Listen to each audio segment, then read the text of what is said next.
আমি ইমাম আওজাইকে প্রশ্ন করলাম কাইফাল ইস্তিগফার, সালাম ফিরানোর পর যে ইস্তিগফার পড়ব এটা কিভাবে পড়ব?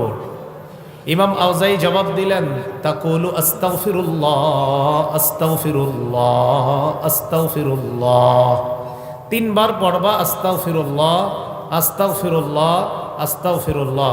এই যে নামাজ পড়লাম আমরা, কিছু ভুল ভ্রান্তি তো হয়েই যায় আমাদের, এই ইস্তেগফার পড়ার কারণে আশা করা যায় এই ভুল ভ্রান্তিগুলো আল্লাহ মাফ করে দিবেন। তাহলে বলেন তো আপনারা, সালাম ফিরানোর পর আস্তাগফিরুল্লাহ কয়বার পড়ব? তিনবার। এরপরে আল্লাহুম্মা আনতাস সালাম ওয়া মিনকাস সালাম তাবারাকতা ইয়া যাল জালালি ওয়াল ইকরাম, এতটুকুই, বাড়াবেন না আপনারা।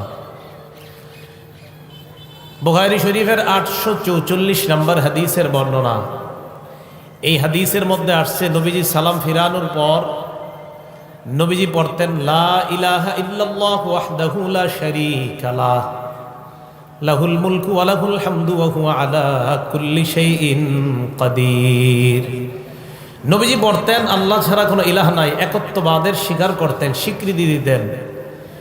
লা ইলাহা ইল্লাল্লাহু ওয়াহদাহু লা শারীকা লাহ, নবীজি বলতেন আল্লাহ ছাড়া কোনো ইলাহ নাই, তার সাথে কোনো শিরিক নাই, অংশীদারিত্ব করার কোনো প্রশ্নই আসে না।